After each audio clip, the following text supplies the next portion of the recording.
Welcome back to Missing. I am Tim here today with Lance. Lance, how are you today? I'm doing fantastic today, Tim. I hope all the listeners are doing well as well. Today's going to be an interesting episode, a little bit of a deviation from our usual missing style. But Tim, I don't want to deviate too far right here. I want to get right to the point. How are you? I'm doing great. Thanks a lot for asking. This is going to be a little bit different. We've each got a story that we're bringing to the table today, and the story that I'm bringing probably isn't enough for a full episode at this point. Maybe in the future, it would be great to hear from the investigative team and interview them. But for now, we'll talk about it a bit and go over some of the moments in this disappearance case. Yeah, and I'm not really sure what you've got, but I'm excited to find out. Yeah, I think this is going to work out great because you have a missing person story and I have a crime story. And I was going to do a missing person, but I have this calendar that keeps giving me these daily mysteries, and this one stood out to me, and I wasn't going to do this one because it's not a missing person, but the reaction to it back in the day and even today is very relevant to what's going on in our culture right now with certain CEOs being assassinated and that mentality that they somehow deserved it or there was some justice in a murder. So that's what we have from me for my story, is a comment that what's going on today has been going on for years and years and years. And this whole idea of what is justice. So hopefully it fits in. I mean, it will fit in. Hopefully we can get something out of it and have a larger conversation. Okay, great. And just wanted to mention, I hope everyone listened to our latest interview with John Wesley Anderson on the John Benet Ramsey unsolved murder. We did produce 2 new episodes and a live show that we ran on YouTube last week, the week before the Christmas holiday. And we had a 2-parter and a lot of engagement, a lot of comments and emails and things like that. So we really appreciate you sticking with us on that case. It is really fascinating to us, and we're very happy to host conversations with author John Wesley Anderson about the case. He's so knowledgeable, and he's a former sheriff, and so that's probably not the last time we've heard from him as well. So I hope everyone checks those out. But also wanted to mention Missing Premium, Lance. We are back with Missing Premium, the subscription service that everybody loves. We're back up on Apple Podcasts, so you can subscribe right there on your iPhone to Missing Premium. It's $4.99 a month. You get ad-free episodes, early releases, and our bonus show that everybody loves. And we kind of put out a sample of our bonus show last week. I think it aired on the 21st or the 22nd of December. So you may want to check that out if you're interested and want to hear what kind of content we produce on the bonus show. You'll hear a good sample. Also, we have Supporting Cast. If you're not an Apple user, you can check out the link in the show notes for Supporting Cast. And you'll be getting the same products if you subscribe to Supporting Cast as you'd be getting if you subscribed to the Apple subscription. So just bear that in mind. Okay, so please follow us on social media at Missing CSM. We're on TikTok, Instagram, YouTube, all of them. And we're going to take a quick break for commercial, and we're going to be right back to speak about these mysteries.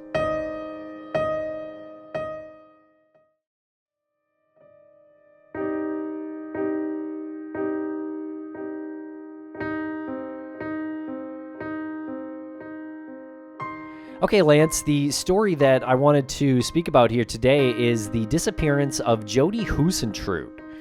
And Jodi Huisentruit went missing from Mason City, Iowa on June 27th, 1995. So this is a case that is nearly 30 years old. Not exactly cold, I'd say. There's definitely been pockets of time where this case sure seemed cold. But there has been some recent news, and we'll get to that as we go through the timeline kind of chronologically. But if you have any information in Jodi's case, her family would love for you to call the Mason City Police Department at 641-421-3636, or you can also email DCI Special Agent Ryan Herman at rherman at dps.state.ia.us. And Jodi was 27 years old at the time of her disappearance in 1995, and she was a news anchor for CBS affiliate KIMT in Mason City, Iowa, and she appeared on multiple broadcasts for KIMT, as well as a couple other outlets before her disappearance in Mason City. And she was born and raised in Long Prairie, Minnesota, so in that Midwest region. And she was a great athlete in high school and actually won the state Class A golf tournament with her team in 1985 and in 1986. So she was a pretty good golfer. And she went on to college at St. Cloud State University in St. Cloud, Minnesota, where she graduated with a bachelor's degree in mass communications and speech communication. And it's clear from doing the research that Jodi had a loving family and many friends. She was said to be a bright light who was beloved by all who knew her. And again, that's pretty clear in looking at the photographs posted by her family. Her family is still active on Facebook today. Actually, they've recently launched a new Facebook page. It's called Hope for Jodi. And there are some nice pictures there and some more information on her disappearance from her family. And her family actually mentions that they are going to use the page for sharing other cases as well.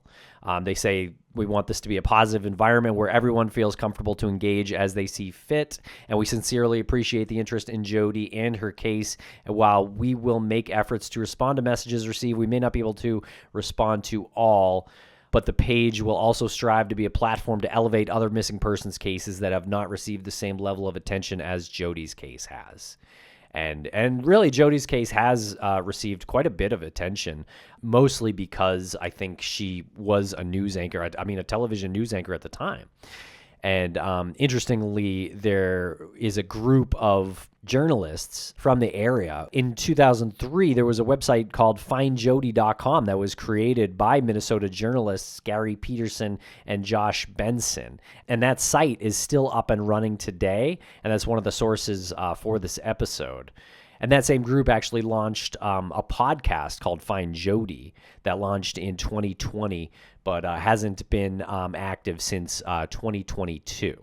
It shows a pretty high level of motivation to try to get the story out there in any way possible. Having a website, obviously, a podcast is another level of that. Hopefully they can start to produce more again, but I could see where there probably wasn't any new information. There wasn't more things to talk about. And I'm wondering if talking about it so much was preventing them from healing in a way, always having to come up with content to talk about this. Well, this is the investigators who did this. So I don't think it was so much the family who ran the podcast. Oh, it wasn't connected to the family? No. Gotcha. I'm not sure. They may have had participation, certainly in their mission to help solve the case. They've gotten some good participation, but I'm not quite sure if the family was a part of the production team on the podcast. But it does seem like they produced about 35 or so episodes for this that podcast. So Jodi started using her degree professionally at a CBS affiliate station, first in Cedar Rapids, Iowa, and that was KGAN. And then she returned to Minnesota to work at an ABC affiliate, KSAX, before returning to Iowa to work at KIMT in Mason City, Iowa, where she was when she went missing.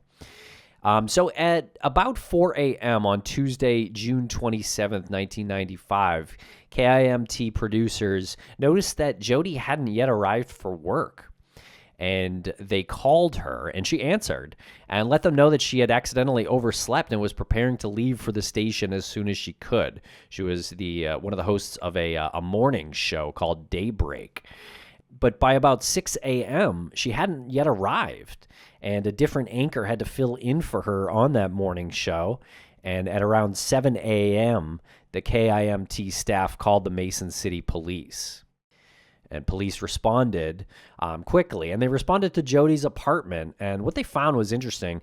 They found a red Mazda Miata that Jodi had been driving and was apparently planning on purchasing. But they also found what seemed like evidence of a struggle.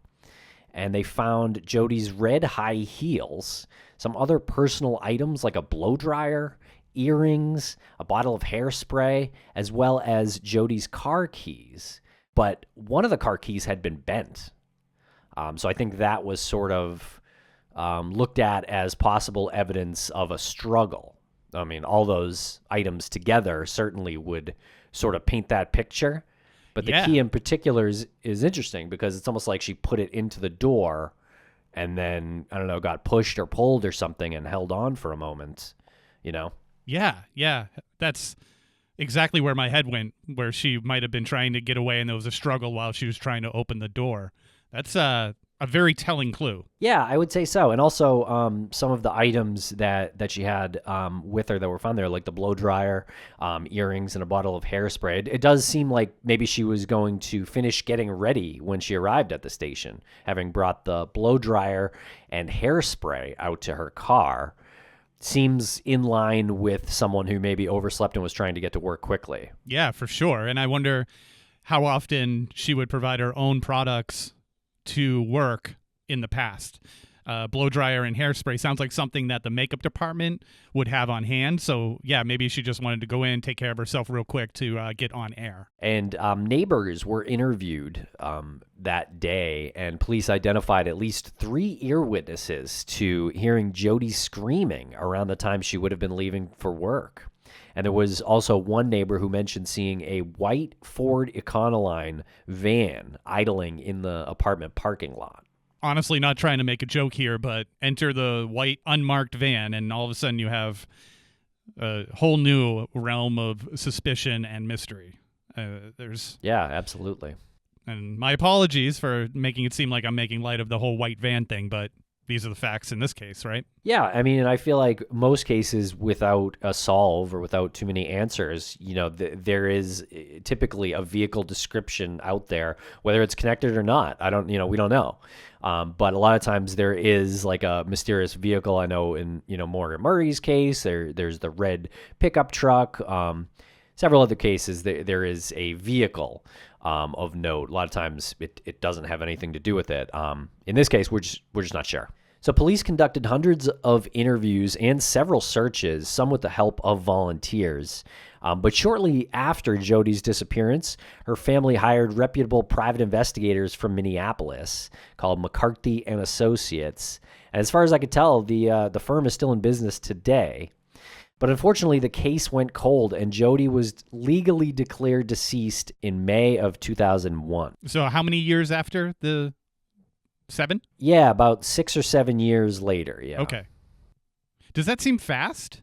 I guess it depends on the circumstances, right? And what Yeah. the family is sort of trying to accomplish with declaring their loved one deceased. I know in some cases, I think it might be easier to emotionally move on, but in other cases, it can get files from the investigation that hadn't been released to the family before. So it's probably what happened in this case, I would bet. I'd imagine so. And there's like the litigious reason for doing it and the emotional reason for doing it, and I can get both sides of that.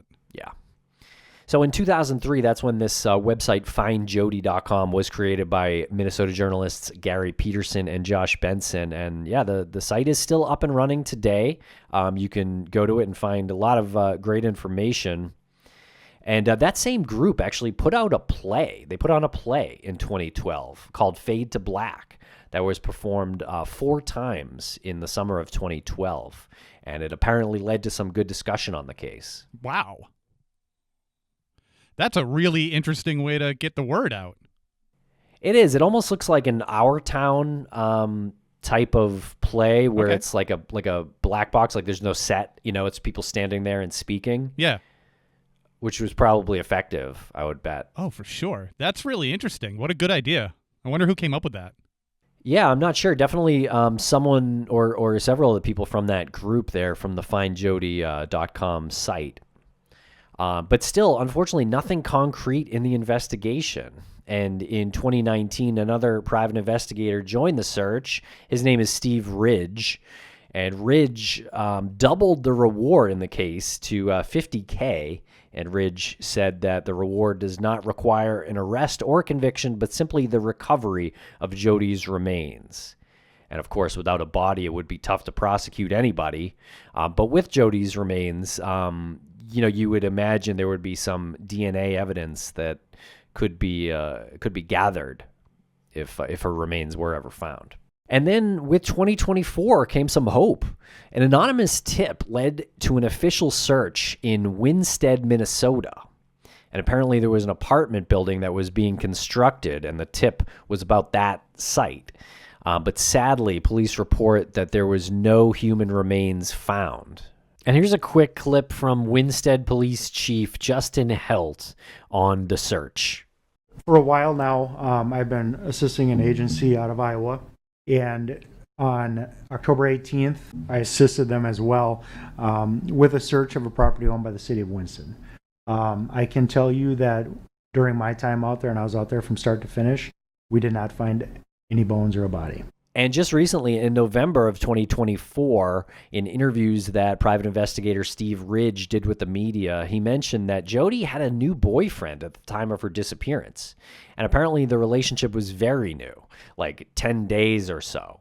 And Ridge doesn't seem to suspect the new boyfriend, but does suspect that the new boyfriend may have created jealousy that led to Jodi's abduction.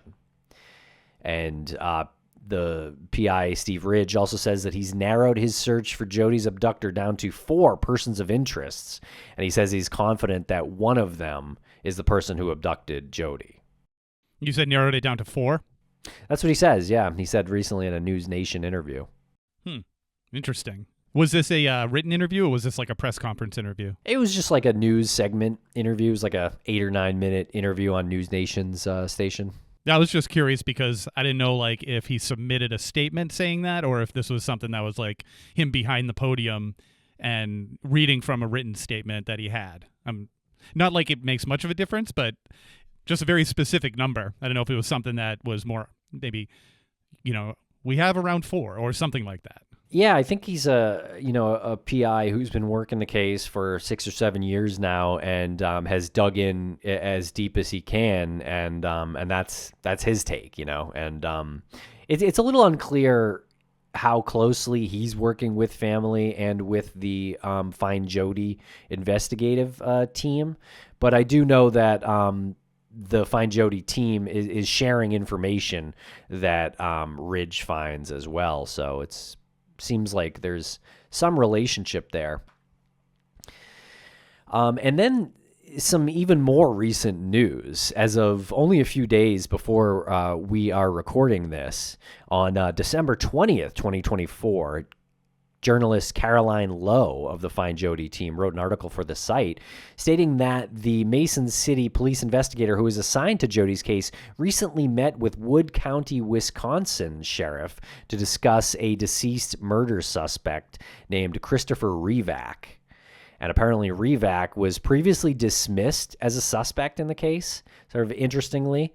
But authorities are taking a new look into him by going over his timeline again, which I think is helpful. Fresh eyes on these cold cases, always helpful, even if you're going over things, things like tips that had already sort of been, ruled out. But this guy came onto the scene as far as a person of interest in Jodi's case while he was in jail facing charges for the 2007 murder of Renee Williams from Ava, Missouri. And Renee was a 36-year-old mother of 3 who is still missing. And Revac was apparently at the bar that Renee worked at on the night of her disappearance. And while he was waiting to face these charges, Revac actually committed suicide in his jail cell. So unfortunately, we won't ever hear from him if he was a true good suspect in the Huisentruit case or not. But he's also suspected in the murder of 21-year-old murderer Diedrich Harm, who went missing in 2006 and whose remains were found that same year. And investigators say that Revac was visiting his hometown of Wisconsin Rapids when Deirdre went missing. He was convicted of that, or he was facing charges?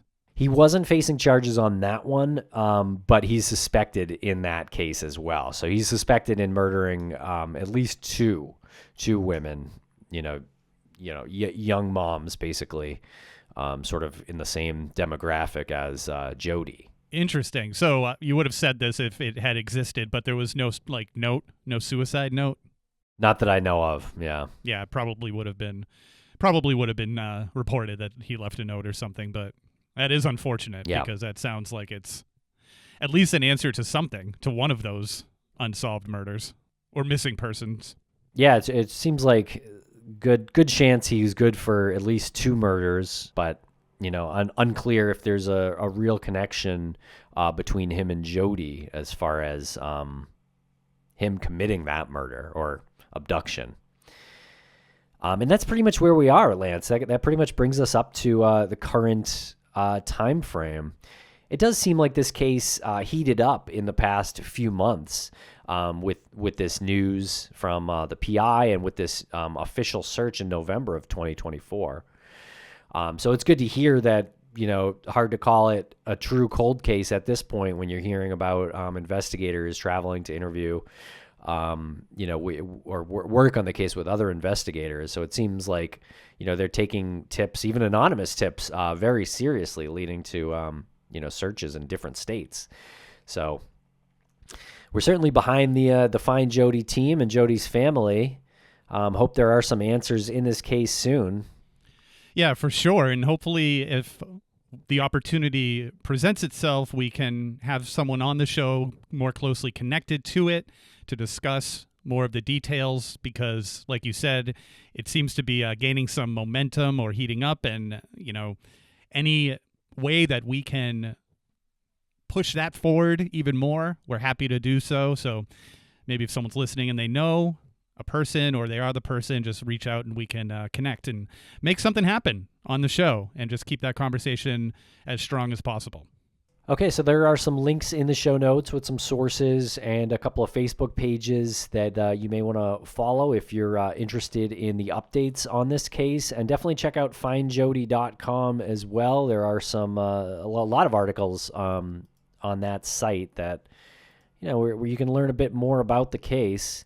And if you do have any information, you can call the Mason City Police Department at 641-421-3636. And we'll be right back after a quick word from our sponsors. Thanks to our sponsors, and now we're back to the program. All right, Tim. So I had said at the start of this that my story is not a missing person story, but it is a mystery. It's the murder of an individual. There is no one who's been officially charged with this murder. And I'm going to read to you first what this person's grave marker states. Beloved Ken. And the name is Ken Rex McElroy. And below that, it says brave, fearless, and compassionate. And have you ever heard of Ken Rex McElroy? I have not, no. Have you ever heard of the late, great actor Brian Dennehy?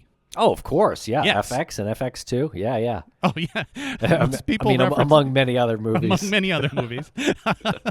Tommy Boy, right? Yep. Brian Dennehy portrayed a version of Ken Rex McElroy in the movie In Broad Daylight, which was based on the book In Broad Daylight, which was written by Harry McLean. And that marker from the grave that describes him as brave, fearless, and compassionate was seemingly a total lie. This guy was anything but brave, fearless, well, probably fearless, definitely not compassionate. He was the town bully, and to say bully really doesn't put it in the right perspective. I'm going to give a shout out to a website, DannyDutch.com. If you want to read about this horrible human being, Ken McElroy, you can check out the website, DannyDutch.com. He does a really good job depicting this guy's crime and his subsequent murder in a lot of really great detail. But I also said at the beginning of this conversation, Tim, that it made me think about the conversation we're having now regarding the assassination of Brian Thompson and how the alleged assassin is getting hailed as a hero, and this notion that certain people have it coming. So I'm going to give a little bit of an information on who Ken Rex McElroy was, but I also want to read some comments that I saw on Reddit that I like to explore in regards to this being a larger conversation. So, God, where to even begin with this guy? Ken Rex McElroy was from this town in Missouri called Skidmore, and he was a career criminal. He served no time for any of the charges that were put on him. He was, I believe, charged or arrested 20 times, and on the 21st time, that was the only time that he was officially, seemingly like he was going to be charged. In a nutshell, some of his crimes that he committed, I'll just go through them really quickly. This isn't a crime, but first of all, he had relationships with a number of women, and he had more than 10 children with these women. And his last wife, who was actually in the truck when he was shot, Trenna McLeod, was 12 years old and in 8th grade when he dated her. And when I say date, I mean when he subjected her to repeated acts of rape. So he was 35, she was 12, in 8th grade, and he repeatedly sexually assaulted her. They were, it's hard to tell, they were involved in a relationship, and I'm using air quotes because she was 12 years old, and he was obviously manipulating her as a 35-year-old man. This is a wild part of the story. The parents clearly were against this. The parents clearly did not agree with this, but in order for him to convince the family that he was to continue this relationship with their 12-year-old daughter, I had to double check this. I find nothing to the contrary in any report. He set their house on fire and shot their 2 dogs dead. And that's when the family was like, I guess you can now date our 12-year-old daughter. To add to the weirdness of this, and really the disgustingness of this, Trenna and Ken Rex lived with Ken's current wife. And Ken had to divorce his current wife and officially begin dating Trenna in order to avoid rape charges on Trenna. So he was coming up on charges of rape for his current girlfriend, and he had to divorce his wife and marry her so that back then in Skidmore, Missouri, it was not illegal to sexually assault your wife. So this is just one of the more disgusting things that he was responsible for. Other things that he did in his criminal career were a number of arsons, a number of other rapes, a number of other robberies. He was also, I had to look this up because I wasn't sure if this was actually what it was. I didn't think it existed today. He was a cattle rustler, and a cattle rustler is somebody who steals cattle and horses from other ranches and I guess sells them. He didn't know how to read. He didn't know how to write. He was a huge man. He was, I think, 6'4", 270 pounds. So the straw that broke the camel's back was this attempted murder of 70-year-old Ernest Bowenkamp and his wife, Lois. Now, there was some argument that happened where one of McElroy's children was suspected of stealing candy from this store that the Bowenkamps owned. And the child got into an argument with the clerk and then apparently left the store. Ken Rex finds out about this and goes back to the store with this M1 rifle with a bayonet attached. And an M1 rifle is something that you'd see in like World War II or the Korean War. It's kind of like an older type weapon that is used in the service. And it's got a bayonet, which is a sword, on the end of the That's crazy. on the end of the rifle. Yeah. So McElroy enters the store, seemingly in defense of his child, and threatens Bo Bowenkamp in the back of the store with a shotgun. So he shoots him in the neck twice. Bowenkamp survives, and it's about as clear of a crime that McElroy has committed that cannot be explained away by his very clever lawyer, who's gotten him out of every one of his charges in the past. So Bowenkamp survives, which is the first problem for McElroy, and McElroy was arrested and charged with attempted murder. He was convicted at trial of assault, but he was freed on bail. I think it was $2,500 bail. He was freed on bail, and that's when he goes back to the D&G Tavern, which is the local bar, and that's when he has the M1 rifle, which is similar to a old school rifle from World War II or like the Korean War. It's got a bayonet attached to it, and he's publicly saying what he's going to do to Bo Bowenkamp while he's out. And he's doing this in what has been described as graphic detail. And the town gets together and they have a meeting. and they say this can't stand any longer. One interesting part of this is the sheriff, I believe, was part of this meeting about what needed to happen with McElroy in order to stop this man from terrorizing the town. And after the meeting, I read that he just kind of got in his police car and drove out of town. There wasn't a whole lot of reporting on that. Yeah, the sheriff? The sheriff. Whoa. Okay. Who do you know who else was at that meeting? That's wild. It was a number of people. Yeah, it was like 20-something people. And this is a town of only like 234 people. Yes. At the time of 2023 census. So, yeah, wow. Very, very, very small town. Very, very small town. This guy could terrorize pretty much everyone that he wanted. I do know that there were 46 witnesses to the shooting. So you can say like maybe a handful of those witnesses were at that meeting, or maybe all of them were. But when you draw the conclusions in your head and then you see the pictures of his truck, so he's sitting in his truck on July 10th with his wife, Trenna, and his truck is just rained on with bullets. It's shot a number of times. Trenna somehow escapes injury, and actually he was only shot twice. That was something that was surprising to me when I started looking into this. I thought he was going to be riddled with bullets, but he was only shot twice, and he was killed.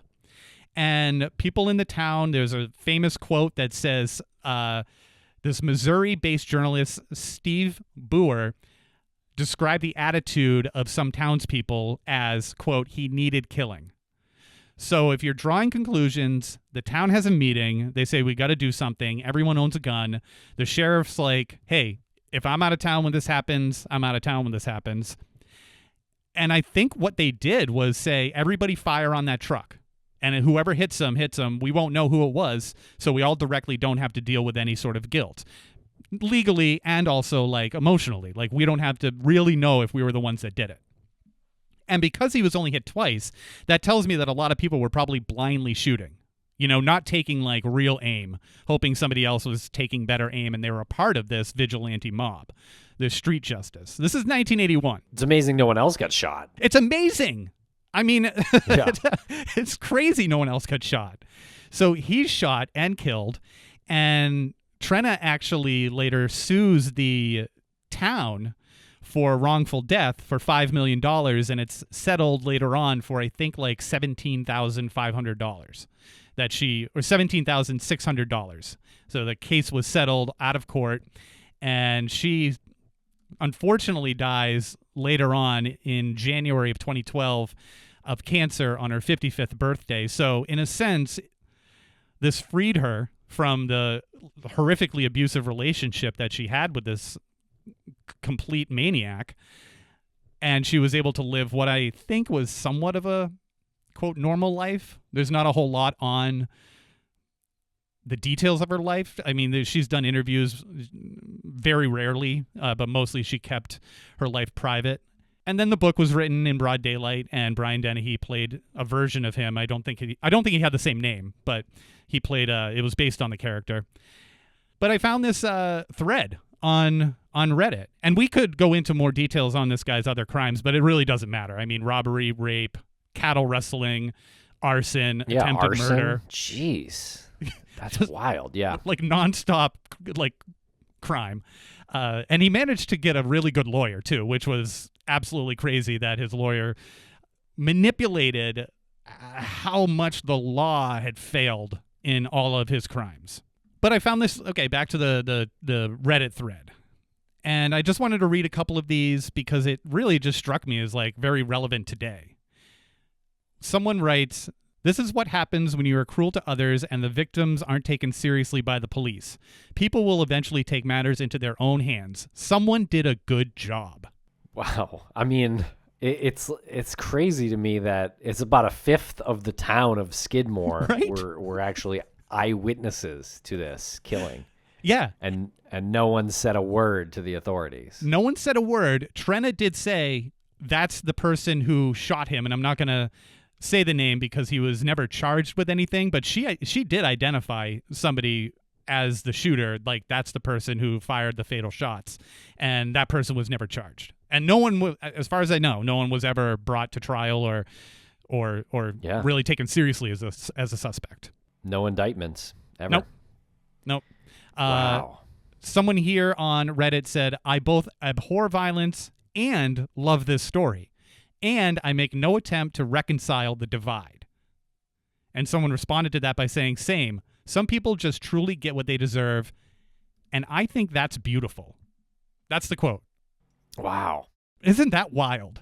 Yeah, I can see how you're making the connection with current events and sort of the reaction on social media being kind of similar. Wow. Yeah, I know. So I do remember hearing this author, the author of the book, Harry N. McLean. He wrote the book In Broad Daylight that was made into the movie. He was interviewed by the Generation Y guys, our friends Aaron and Justin. I think it was way back in 2015. Oh, we should get this guy on. Yeah, if he's still around. The book was originally published in 1988, so he's definitely not a young fella, but it does seem like he's still out there. Yeah, he's 81 at the time of this recording. And I think we actually did speak about this case with the Generation Y very briefly in our first interview with them. Like, I'm talking 2015, 2016 now. Yeah, when I was looking into this, it had this like air of familiarity to it. And that's probably part of it, because now that you mention it, that's starting to fall into place in my head. There's just been a lot of other unsolved cases that we've talked about in the meantime. But yeah, a few. But this just really stood out because of the reaction and how certain acts of violence are condemned and certain acts of violence are hailed. And we'll be right back after a quick word from our sponsors. Thanks to our sponsors, and now we're back to the program. Yeah, and what do you make of this one? Like where the killers really, I guess, were hailed. Like my personal opinion, I don't know. Sure. I grew up in a relatively small town in New Hampshire. It definitely wasn't that small, like Skidmore, but it was small enough where pretty much everyone kind of knew most people's sort of business. Not to the point where, there was like violent acts. I mean, there were violent acts, but nothing like this. And there were characters like this. Like, I can think of like two off the top of my head that were just sort of, the strong arms of the community. And these people had lived in the town for generations and generations. And in a way, like, their bullying kind of came from maybe a sense of entitlement that only their way was the way in the town. And they got, I guess, a lot of pleasure out of enforcing their rules, even with the police. Like I remember as a kid seeing one of these guys arguing with a police officer in this town, and like in his face. And as a kid, I was probably like 10. I remember thinking, like, that guy's more powerful than, he's got more authority, or he's got something over a police officer, because a police officer is like a high level of authority in the eyes anywhere. Like, but in the eyes of a 10-year-old child, to see someone arguing the way he was arguing with a police officer was really remarkable to me. So I imagine these people when I'm reading about Ken Rex McElroy, and I'm wondering, like, if that happened in my town, what that reaction would be. And I hate to say it, but I think my parents would probably say he had it coming. I think that, like, is sort of a mindset that people have when they've been abused for so long by a particular individual or individuals. And once somebody finally snaps, it's not justified, but it's understood. Yeah, I could see that. But doesn't that damage the consciousness of the town? Like, in a way? Interesting that you mentioned that, because I was going to read this next quote on Reddit. And yes, I would have thought that right away. The same thing you just said, that this would be this thing that is like laying in the town forever and no one talks about it and people tiptoe around the subject. But I think it might have been the exact opposite. I think people had some pride with it. And this comment here on Reddit says, the legal system had failed that community for years. Vigilante justice has its place in society when corruption interferes and won't allow the justice system to bring the truth to the surface. So I feel like the community probably rallied around it and said, we're done with this whole corrupt system here. We've been failed for years, and they probably feel a sense of victory. Wow, that is wild. Yeah. I do also want to mention that possibly related to that sort of damage of the town consciousness, in 1980, the census reported 437 people in Skidmore, whereas that's dropped by like 200 as of now. by about like half, you know. I mean, maybe if they changed their name to something else, maybe Lovemore. Right, yeah. Yeah. Skidmore. I don't want to be in a town called Skidmore. Yeah. Does that describe like dirt roads? Is that why we're skidding? I don't know. Maybe we're just skidding through life, just barely getting by. Another interesting nugget is the actor Ben Gazzara played the bad guy in Roadhouse. Okay. Yep, he's definitely deceased. The character that he played in Roadhouse is also based on Ken Rex McElroy. Oh, really? That's interesting. Small town bully, gets away with everything, only they made Ben Gazzara's character more organized crime connected. Right. And this guy, Ken Rex McElroy, not exactly involved in organized crime, but seems like he was like a one-man gang. Yeah, one-man bully wrecking crew. Yeah, yep. Yeah, I mean, I could totally see how one person with that kind of outward of a bully type of personality can terrify the townspeople, and they would hate him and not be able to do anything about it besides move, which, you know, is not possible for a lot of people. Yeah. And he wouldn't let them move on. Like, he would never let them forget that his presence was around. I just want to read a couple of quick things. In June of 1973, he was indicted for arson, assault, and statutory rape. He was arrested, booked, arraigned, and this was a release on $2,500 bail. And his child and Trenna were placed in foster care, and he sat outside of that home that they were placed in foster care at. He sat outside of that home for hours and hours just staring at it. And he said to the foster family that he would trade, I don't know what this means, girl for girl, to get his child back, because I guess he knew that that family's biological daughter went to school and what bus she rode on. So they had so the foster family had a biological daughter, and he essentially threatened to kidnap her and then trade for his kid back. So that's one thing that he did. And there was a farmer, Romaine Henry, who claimed that McElroy shot him with a shotgun twice. After Henry approached and confronted McElroy about shooting his weapon on Henry's property. So McElroy is shooting his weapon on this farmer's property. He confronts him and says, "Don't do this on my property." They get into an argument, and then he shoots him twice. And the man Henry lives, and McElroy was charged with assault with attempt to kill, but that was thrown out of court, or he was acquitted because, again, his attorney, whose name was Richard Gene McFadden, revealed that Henry, the victim, had concealed his own petty criminal record during the trial, which questioned his reputation and questioned his legitimacy, I guess. So McElroy was acquitted, but that wasn't enough for him. He's acquitted, but as the case dragged on and on before his acquittal, he was noted as parking outside. He stalked him. He was noted as parking outside of Henry's home over 100 times, just staring at the house. And these are things that he would just do, just to intimidate people.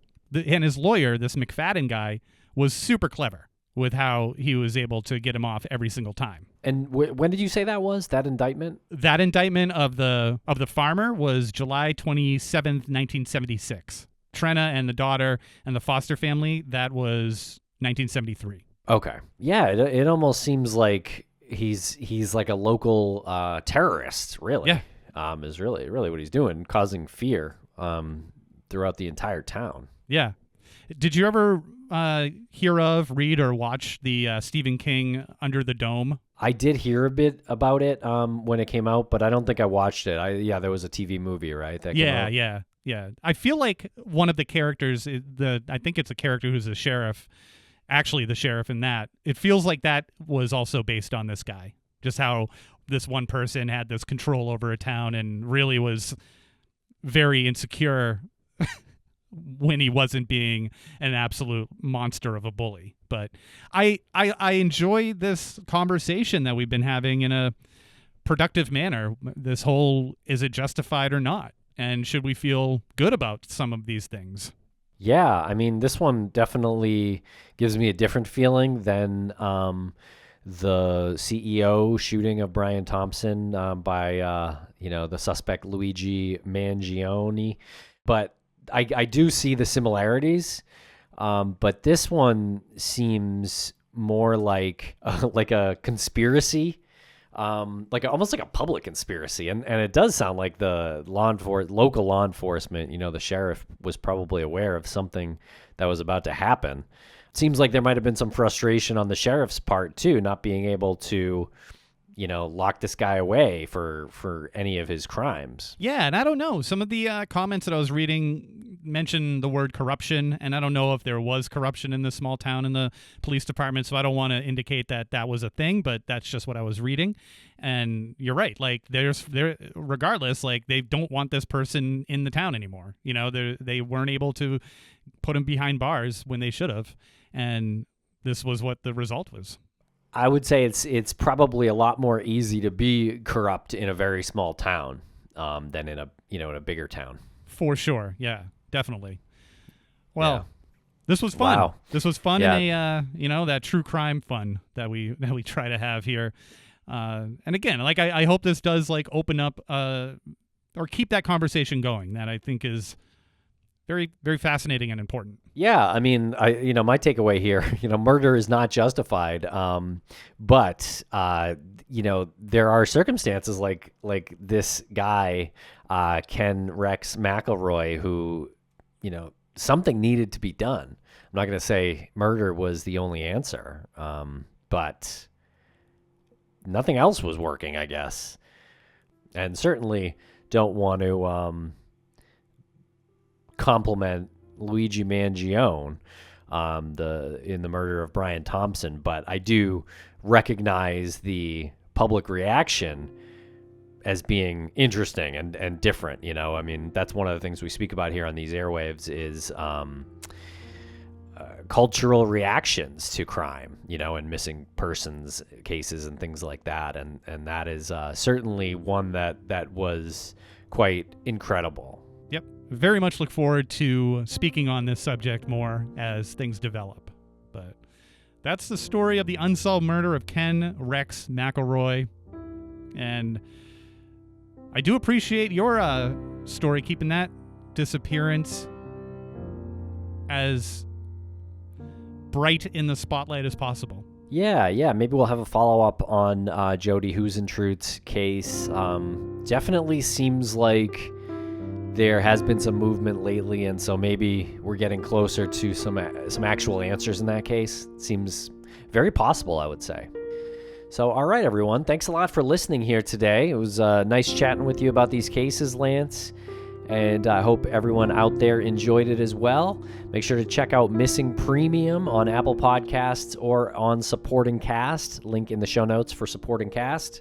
Take care, everybody. Don't kill bullies.